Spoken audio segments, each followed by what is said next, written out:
Hello, my name is Ron Derby, and today I'm sitting at the Momo Gallery in Parktown North, introducing our 5th edition of Standard Bank Talks with Funeka Montjane, who's with me once again. And we have a special guest this time, Tryphosa Ramano, who I know from years of reporting about her and her life as CFO of the most interesting companies, and has had quite a colorful history in terms of corporate South Africa. And of course, we're on Women's Month this month, so I thought it was perfect to be here at an exhibition about women. And as a starting point, Tryphosa, I'm so happy. When Funeka said we must set up this particular session, I was like, immediately said, Tryphosa, of course, just because I know you a bit about your history. And can you just give, maybe as an intro to listeners and viewers, just a bit about yourself and where you know Funeka as well from. I hear like you guys go way back as well. Yeah. Thank you, Ron, and happy Women's Month to the women.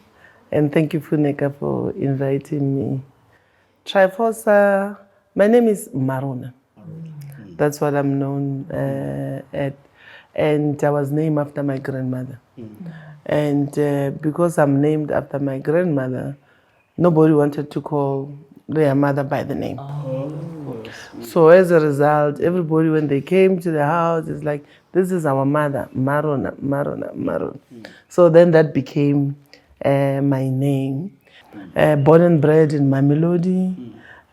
My parents, teenagers. They were teenagers. My mother was 16, my father 18 when they had me. And I was raised by my grandmother. And we grew up in a home of many children, whereby we call each other brother and sister. But from my mother's side, I'm the only child. And being raised in Mamelodi is challenging during apartheid.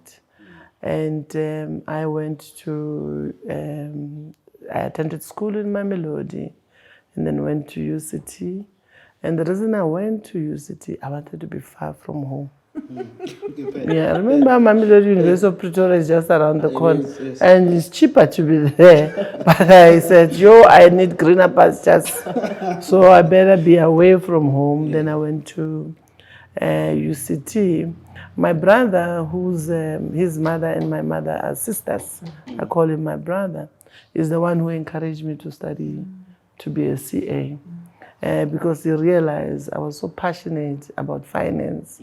But I liked money, And in that, I used to sell sweets at school. And I used to even sell my own lunchbox just to make a little bit extra of money. In there. So he encouraged me to be a CA because he said to me, hey, okay, Bazaz, you can be an auditor there and you can earn 20,000 rand. Oh, that time I said, in the 80s, 20,000 rand. Oh, that's a lot of money. I had my goal on the 20,000 rand. And that's why I chose to be a CA because I wanted the 20,000 rand and I wanted to be an auditor of OK Bazaz. But remember, my grandmother always said to me, Marona, education is an equalizer. It can only take you out of poverty. So continue to focus on your studies. And that's what motivated me. It's interesting how similar our stories are. Yes. Also born to teenage parents, also grew up with big brothers and sisters. My grandmother has 14 grandchildren. So at different times they were staying with us. And I also wanted to be a CA because of the money. Because like these people who are raising me, my grandparents, and my grandmother was working as a domestic worker in Joburg, although we were based KwaNdebele, and she was earning 100 rand a month. And I saw an ad that said CA 10,000 rand a month. So I was like, that's quite a lot of zeros. Yes. It's quite amazing. But interestingly, I heard of you while I was at PwC, before, after you had left, because it was a difficult environment when we were there because, we didn't always get the sense that we were being booked at the right clients, etc. But then I heard that, you must go and fight to put yourself, that, Tryphosa used to fight to get herself into the right clients. What I like as well is, unfortunately, they said, what do they call it? We call it generational cancers, all right? I fell pregnant at the age of 18 17. And I had a child when I was still in high school. And I thought, oh, the world has come crashing on me. But it was my grandmother that says, no, that's not the end of the world. Continue to study. And then I got married at the age of 22. When I finished my university degree, and I got pregnant again while I was doing article clerk. So there's no maternity provision for traineeship. My last year again, I fell pregnant again. And they were like, oh, this woman has got no ambition. So I overheard and said, oh, she got no ambition. So she has a baby maker. And then I said, no, because there's no maternity provision. Yeah. So I said, all right, what I will do, I'll take annual leave. Because we're young, I was at the age of 25, I had 3 kids, imagine. I said, it's okay, I'll take 1 month leave. I gave birth, and after a month, I was back. And then they felt bad. They said, okay, what we'll do, let's extend your articles by 6 months. And then you can have a proper rest and whatever. But by then, because it's not my 3rd year, and you know, when you are young, you are a youth, you think you are a youth league, you know, you are the, you know. Then I didn't take it. And I said, but you can do me a favor. As a company, have a policy of maternity. So when you are 21, you are an adult. You can make your choices. So the fact that you are working, you are a trainee, should not stop you from following your natural, your biological clock. You can give birth at any time. I said, put a maternity leave, whatever. Then from there onwards, they said they will work on it. And then when I finish, then we have to push it via SAICA and the profession to say women needs to have maternity leave provisions to be put in their traineeship contracts, so that they are allowed to go and give birth. So I'm happy now trainees have got maternity leaves now. Because they never envisage that as you want to become a CA with 3 years of traineeship, somebody will become pregnant, you know. And we did fall pregnant. So now I'm proud to see some of the traineeship now, they can go on maternity leave, yeah. I mean, everyone who's spoken about you has said no one can question your work ethic, but you are one willing to stand up and fight. Where does that come from? That's almost that grit. Do you call it? I know Funeka say one of her favorite words is grit, but where does that come from? In my career, I've worked with people, but sometimes because you push for integrity, you push for the right things, because that's what our profession has taught us. And people want to take the shortcuts, and then you challenge them on the shortcuts, and they think, oh, okay, maybe I can poke a hole and start spreading a rumor, but of something that you didn't do. And I really, when it comes to that, I really fight.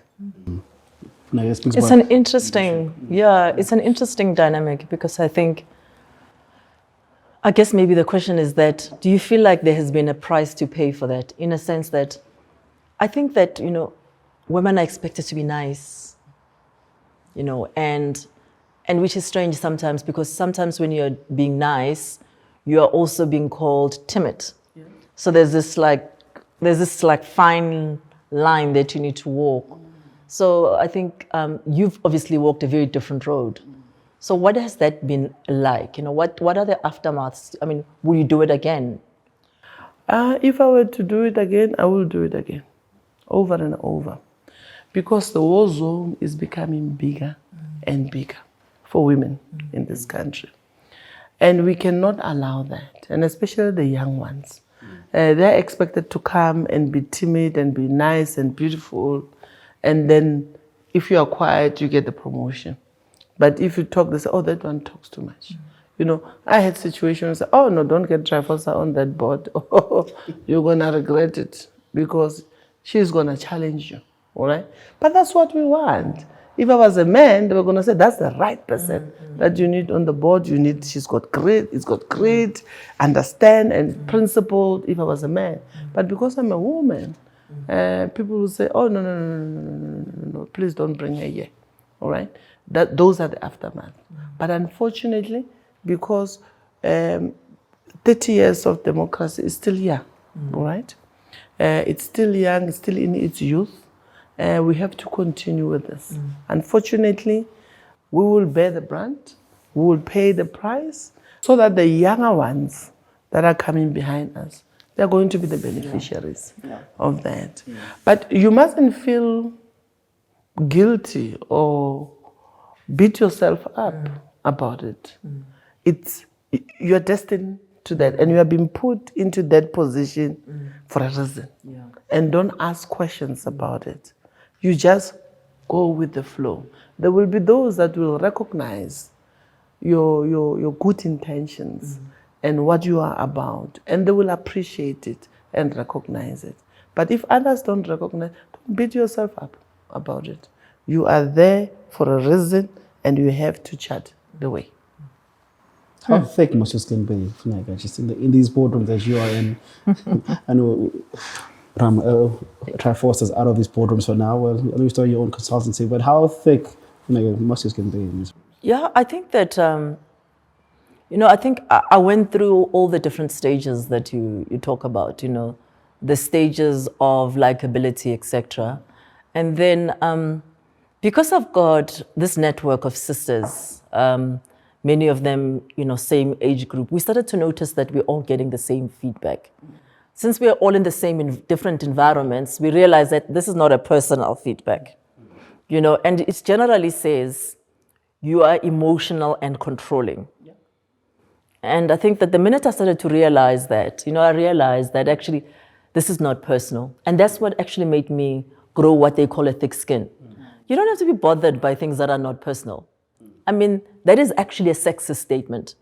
And I'm amazed how much well-meaning people say that to me, even now. But I mean, I just don't care, right? I mean, I've just now realized that had it been a male, that statement would have been, you are bold and courageous, Those are our takes. You know what I mean?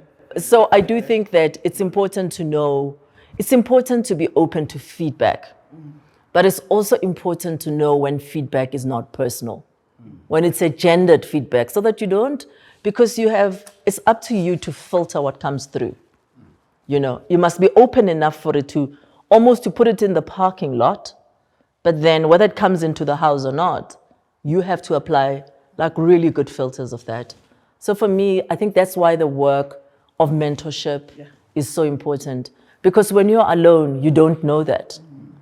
It's only when you compare notes that you realize that, okay, no. And also when you're part of a broader network, you are then able to also get tactics to deal with the things, like how to approach this kind of conversation, etc. But most importantly, this is an internal war. You have to be strong and fortify yourself on the inside, because you're not going to get validated in the world. The war zone is big, and it's becoming bigger and bigger and bigger by the day. That's why you need the sisters. You need an army of sisters around you. Is that why you joined the International Women's Forum? Is that your whole genesis and why you're there and what's the purpose of it? Since I started working, I've been an activist, and I've joined various organizations. And that's why the role of ABASA is for the profession, AWCA also for women CAs, APSIP in the financial services, Black Business Council, and now IWFSA for women who have succeeded in their careers. But then what do you do after that? You need to share the knowledge. It's knowledge sharing and also about mentoring the young people, and also to make sure that the young ones don't walk the same path as you. Remember, you've crossed the path, you've cleared the path, all right? So they should not now walk the same, otherwise we will not make progress. So that's what the IWFSA it's all about. And the nice thing is, because of it's an international organization that is more than 7,000 women across the world in about 36 countries in 7 continents.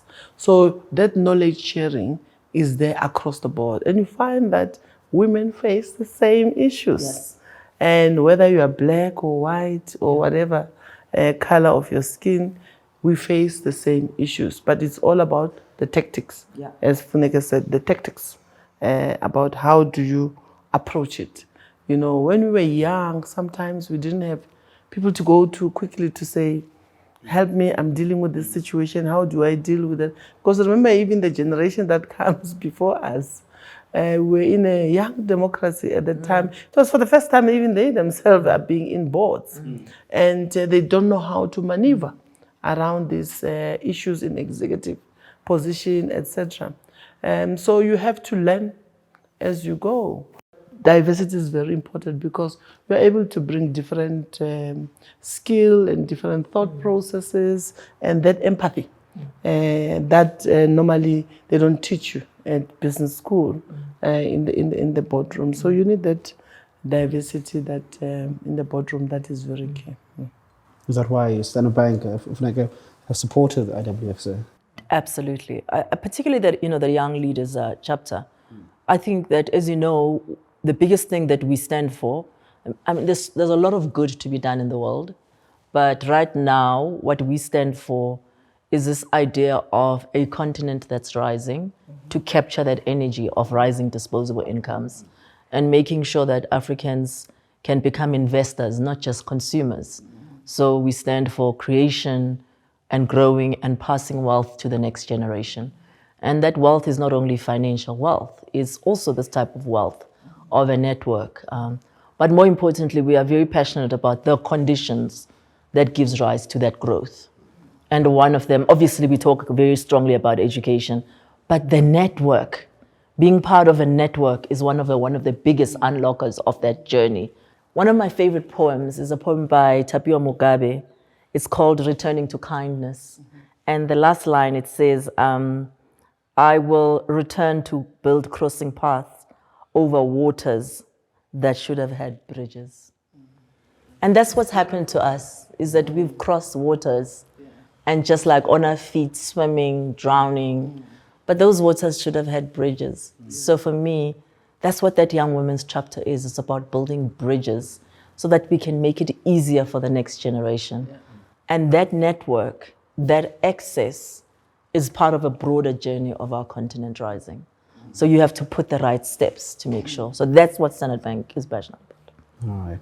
As we close off the talk, I want to ask about your mentors. Both of you spoke about the importance of the mentorship. I'll start with you, and then if we speak about who were the mentors that brought us, the two of you, as we speak right here, right now. I have a network of mentors.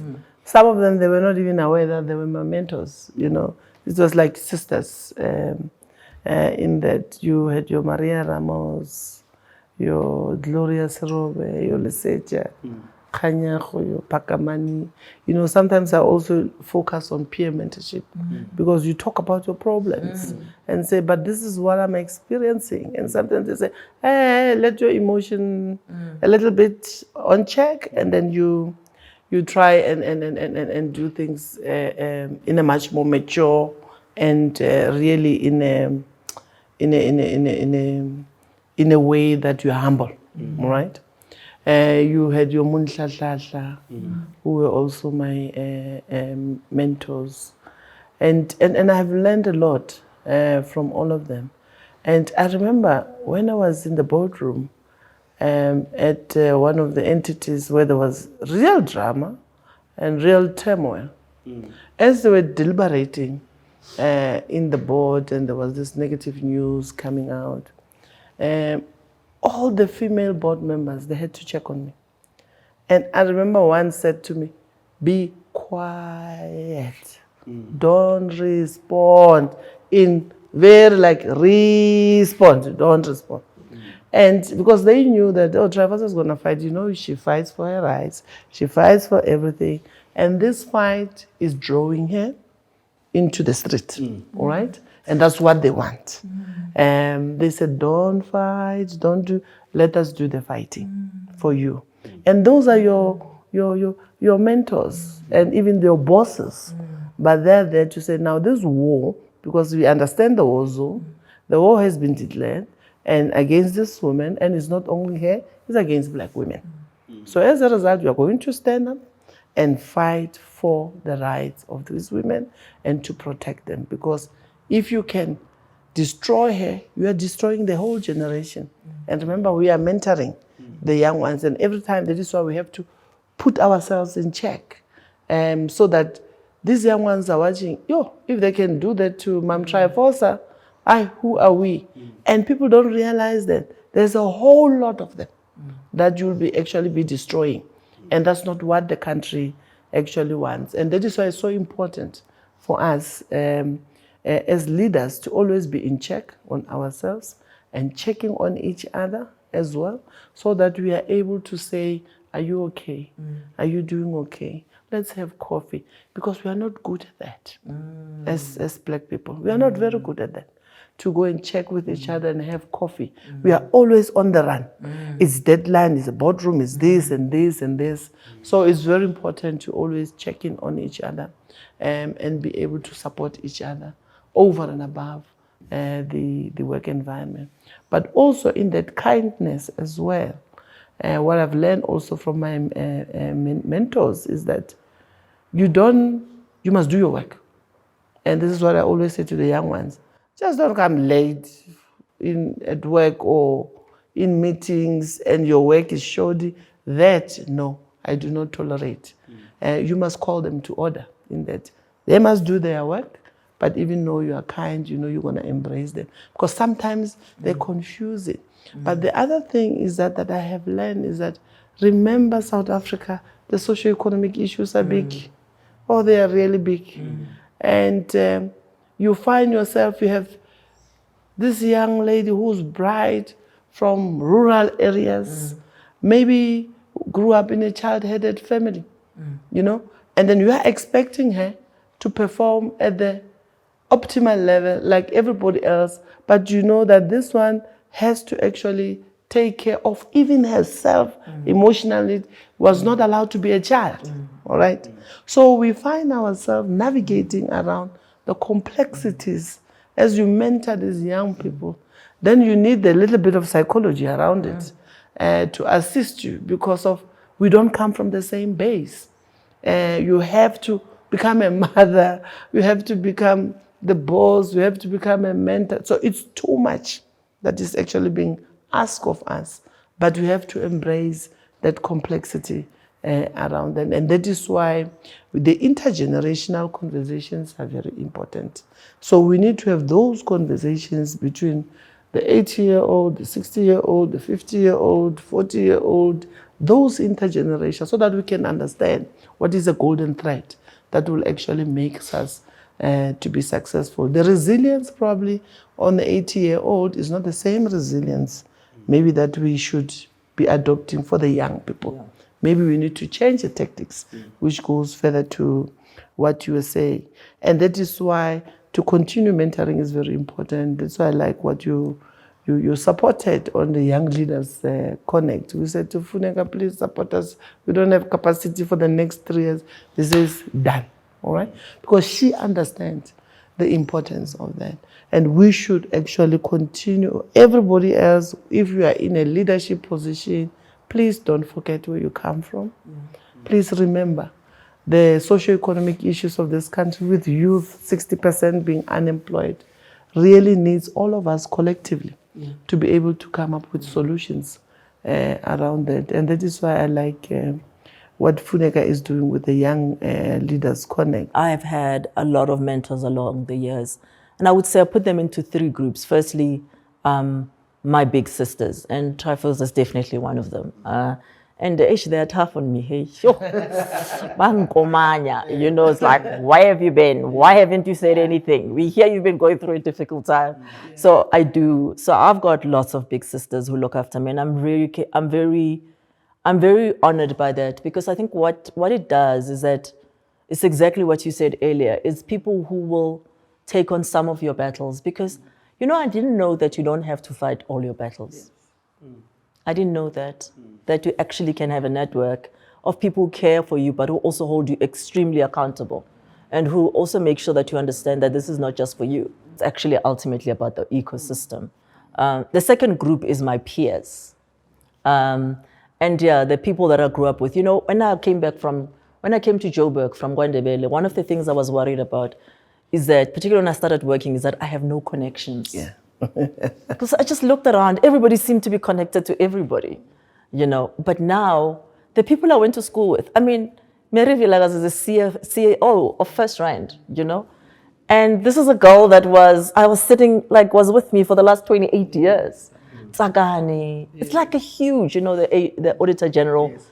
It's a huge network of people that actually, because we were in these institutions, you know, university as well as from a articles perspective, you know, I've seen people part of growth. So I think that we talk a lot with each other, and that's also part of peer mentoring. The last one is that there's been also men who've been unbelievable sponsors. Yes. Yeah. So I mean, like, I think one of my most significant male sponsors, I was actually thinking about him yesterday, is Michiel Engelbrecht, who was a partner at PwC. I think that you know, he said, he spoke about me to other partners, and I started getting booked into really, really good clients. And you know, like, these things have cumulative effects, because the more you do that, the more it builds your confidence, and the more you can take on more. Just after articles, when I was in technical, I was asked to present at a board at Eskom, because they had embedded derivatives there. I mean, I was too young to appreciate how big that audience was, you know. So yes, I was confident, if you want to call it that. And at the end of that, the chair of the board, Tulane Gcabashe, wrote a letter to PwC to thank them about the work that I had done. That letter became part of my partner admission pack. Because, like, you have to go through a viewing process, all the global partners have to do. And there he was. And then a few years later, imagine then seeing him at Standard Bank as the chair of Standard Bank. So there are all these incredible people who've been always part of your life. And lastly, you know about Peter Schlebusch at Standard Bank, who's been a huge part of driving transformation at Standard Bank. And he said he did it because he thought it was the right thing to do. Yeah. So that's why I believe in these networks that the Young Leaders Connect is. So we are very proud to be part of it. And sure, I've seen those young ladies. Yeah. The future is bright. The future is bright. Yeah? They're hungry. Just put them around the table and give them opportunities. Thank you so much, Funeka, again. And this was our 5th episode. Hopefully the 6th, 7th, and more. And I want you back, Tryphosa, at some point. I'll convince Funeka. But thank you again for joining us.